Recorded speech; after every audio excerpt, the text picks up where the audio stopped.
Item ಯಾವುದೇ ಇರಲಿ try ಮಾಡಿ ಆಚಿ ಚಿಕನ್ ಮಸಾಲಾ. ಮೇರೆ ಪ್ಯಾರೆ ದೇಶವಾಸಿಯೋ 110 ರೂಪಾಯಿ ಆಗಿದೆ ಬೆಂಗಳೂರಲ್ಲಿ ಪೆಟ್ರೋಲ್ ದರ. ಕೇವಲ 11 ದಿನಗಳಲ್ಲಿ 4 ಬಾರಿ ಪೆಟ್ರೋಲ್ ಡೀಸೆಲ್ ಬೆಲೆ ಏರಿಕೆಯಾಗಿದೆ.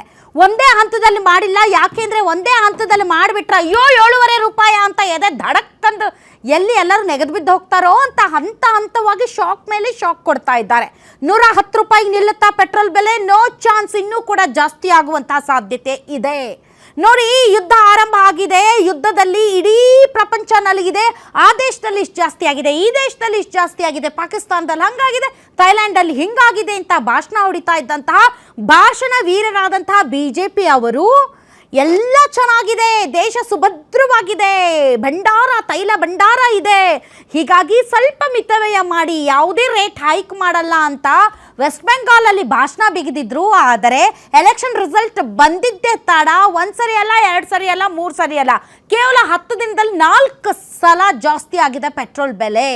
ಸೊ ಪೆಟ್ರೋಲ್ ಬೆಲೆ ಜಾಸ್ತಿ ಆದರೆ ವೀಕ್ಷಕರೇ, ಸರಕು ಸಾಗಣೆ ವೆಚ್ಚ ಜಾಸ್ತಿ ಆಗುತ್ತೆ, ಅಗತ್ಯ ವಸ್ತುಗಳ ಬೆಲೆ ಜಾಸ್ತಿ ಆಗುತ್ತೆ, ಒಲೆ ಹಚ್ಚಂಗಿಲ್ಲ, ಅಡಿಗೆ ಮಾಡಂಗಿಲ್ಲ, ಹೊರಗಡೆ ಓಡಾಡಂಗಿಲ್ಲ, ಟೋಲ್ಗೆ ಹೋಗಂಗಿಲ್ಲ, ಏನೂ ಮಾಡಂಗಿಲ್ಲ, ನೀರು ಕುಡಿದು ಮಲಗಿ ದೇಶಕ್ಕೋಸ್ಕರ ಸಾಯಬೇಕಾದಂಥ ಪರಿಸ್ಥಿತಿ. ನೋಡಿ, ನೀವು ದೇಶಭಕ್ತರಾದರೆ ಈ ವಿಚಾರ ಮಾತಾಡ್ಕೊಡ್ದು, ನೀವು ದೇಶ ಪ್ರೇಮಿಗಳಾದರೆ ನೀವು ವಿಚಾರ ಮಾತಾಡ್ಕೊಡ್ದು. ದೇಶದ ಅಖಂಡತೆ ಸಾರ್ವಭೌಮತ್ವಕ್ಕೆ ಧಕ್ಕೆ ಆಗುವ ರೀತಿಯಲ್ಲಿ ಬೆಲೆ ಜಾಸ್ತಿ ಆಯಿತು, ಜೀವನ ಮಾಡೋಕ್ಕಾಗ್ತಾ ಇಲ್ಲ, ಅಯ್ಯೋ ನಮ್ಮ ಗತಿ ಏನು ಅಂತ ಅಂದಗಿಂದ್ರೆ ನೋಡಿ, ನೀವು ದೇಶಭಕ್ತರಾಗಲ್ಲ, ನೀವು ದೇಶ ವಿರೋಧಿಗಳಾಗ್ತೀರಾ. So be careful. ಇಂಥ ವಿಚಾರಗಳನ್ನ ಮಾತಾಡೋದಕ್ಕಿಂತ ಮುಂಚೆ ನೀವು ದೇಶದ ಬಗ್ಗೆ ಒಂದ್ಸಲ ಯೋಚನೆ ಮಾಡಿ. ನಿಮ್ಮ ಕಡೆ ಉಸಿರಿರುವವರೆಗೂ ಕೂಡ ನೀವು ದೇಶಕ್ಕೋಸ್ಕರ ಪ್ರಾಣ ತ್ಯಾಗ ಮಾಡೋದಕ್ಕೆ ಇದೆಲ್ಲವನ್ನ ಸಹಿಸಿಕೊಳ್ಳಿ. ಏನು ಮಾಡೋಕ್ಕಾಗುತ್ತೆ ಪ್ರಧಾನಿ ಮೋದಿಯವರು? ಅಲ್ಲ ಪಾಪ, ಅವ್ರ ಕೈಯಲ್ಲಿ ಇದ್ದಿದ್ರೆ ಅವ್ರು ಏನಾದರೂ ಮಾಡ್ತಾಯಿದ್ರು, ಅವ್ರ ಕೈಯಲ್ಲಿ ಏನೂ ಆಗ್ತಾ ಇಲ್ಲ, ಬಿಕಾಸ್ ಅವ್ರ ಕೈಯಲ್ಲಿ ಅದಿಲ್ಲ. ಇಡೀ ಪ್ರಪಂಚನೇ ನಲುಗ್ತಿರ್ಬೇಕಾದ್ರೆ ಮೋದಿಯವರಾದರೂ ಏನು ಮಾಡೋಕ್ಕೆ ಸಾಧ್ಯ? ಪಾಪ ಮೋದಿಯವರು ಪಾಪ ಏನೂ ಮಾಡೋಕ್ಕಾಗ್ತಾ ಇಲ್ಲ. ಹೀಗಾಗಿ ಯಾರನ್ನ ಕೇಳಬೇಕೋ ಯಾರನ್ನ ಬಿಡಬೇಕೋ ಗೊತ್ತಿಲ್ಲ. ಇವತ್ತಿನ ವಿಶೇಷ ಕಾರ್ಯಕ್ರಮದಲ್ಲಿ ನಾವು ಇದೇ ವಿಚಾರ ಚರ್ಚೆ ಮಾಡ್ತೀವಿ. ಇದೇ ಈ ಕ್ಷಣದ ಸ್ಪೆಷಲ್. ಬದುಕೋದು ಬೇಡವಾ?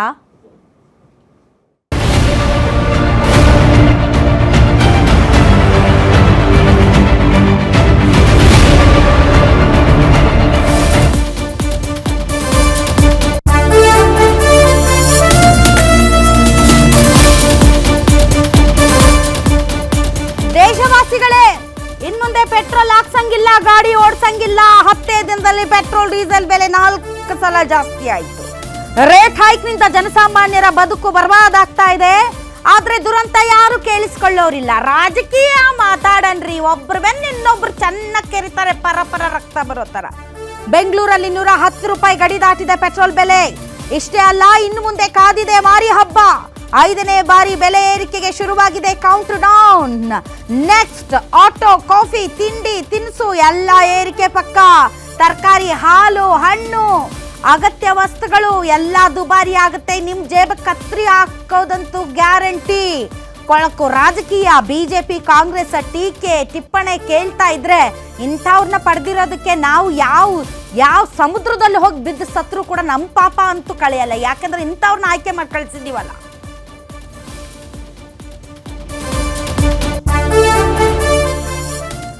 ಇಂಥವ್ರನ್ನ ಆಯ್ಕೆ ಮಾಡಿ ಕಳಿಸಿದ್ದಕ್ಕೆ ಕಾರವಾರದ ನಮ್ಮ ರವೀಂದ್ರನಾಥ್ ಟಾಗೋರ್ ಬೀಚಲ್ಲಿರೋ ಸಮುದ್ರಕ್ಕೆ ಹೋಗಿ ಮುಳುಗಿದ್ರು ಕೂಡ ನಮ್ಮ ಪಾಪ ಕಳೆಯಲ್ಲ. ಯಾಕೆ ಅಂದರೆ ಜನರ ಬಗ್ಗೆ ಮಾತಾಡಿ ಅಂದರೆ ಹಾಳಾದ ರಾಜಕೀಯ ಮಾಡ್ತೀರಾ. ಅಯ್ಯೋ, ಕೇಂದ್ರ ಸರ್ಕಾರ ಏನು ಮಾಡೋಕ್ಕಾಗುತ್ತೆ? ಪ್ರಧಾನಿ ಮೋದಿ ಅವ್ರ ಕೈ ಕಟ್ಟಾಕ್ಬಿಟ್ಟಿದ್ದಾರೆ, ಅವ್ರು ಏನೂ ಮಾಡೋಕ್ಕಾಗ್ತಾ ಇಲ್ಲ. ರಾಜ್ಯ ಸರ್ಕಾರ ಕಡಿಮೆ ಮಾಡಲಿ ವ್ಯಾಟು, ಇವ್ರು ಮಾತ್ರ ಏರ್ಸ್ಕೊಂಡು ಹೋಗ್ಬೋದಂತೆ, ಇವ್ರು ಮಾತ್ರ ಕಡಿಮೆ ಮಾಡ್ತಾ ಇರಬೇಕಂತೆ. ಈ ಕಡೆ ಇವರು ಅಯ್ಯೋ ನೋಡಿ, ಎಲ್ಲ ಕಡೆಯೂ ರೇಟ್ ಜಾಸ್ತಿ ಮಾಡಿದಾಗ ಇವ್ರು ಚುನಾವಣೆ ಮಾಡ್ಕೊಂಡು ಕೂತಿದ್ರು. ಈಗ ಚುನಾವಣೆ ಹೋಗಿದ ಮೇಲೆ ಒಂದೇ ಸಲ ರೇಟ್ ಜಾಸ್ತಿ ಮಾಡಿ ಜನರಿಗೆ ತೊಂದರೆ ಕೊಡ್ತಾ ಇದ್ದಾರೆ ಅಂತ.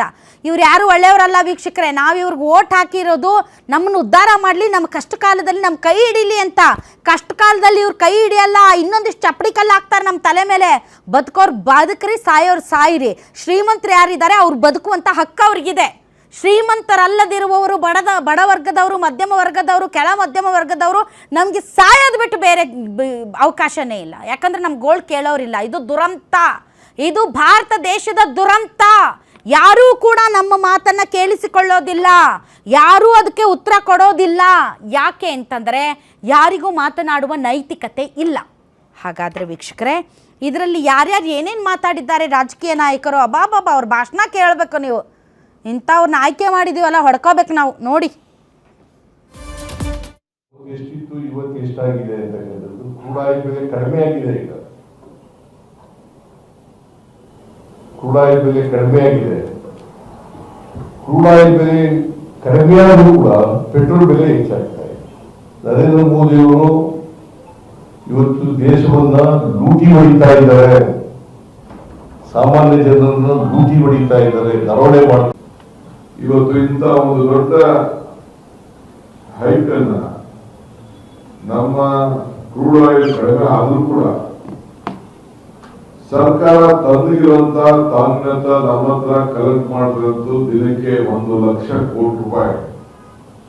ಇದರಿಂದ ಟ್ಯಾಕ್ಸ್ ವರೆಗೆ ಕೂಡ ಅವರು ಖರೀದಿಯನ್ನು ಮಾಡ್ತಾ ಇದ್ದಾರೆ. Almost 1 lakh crore every day. 1,000 crore. 1,000 crores.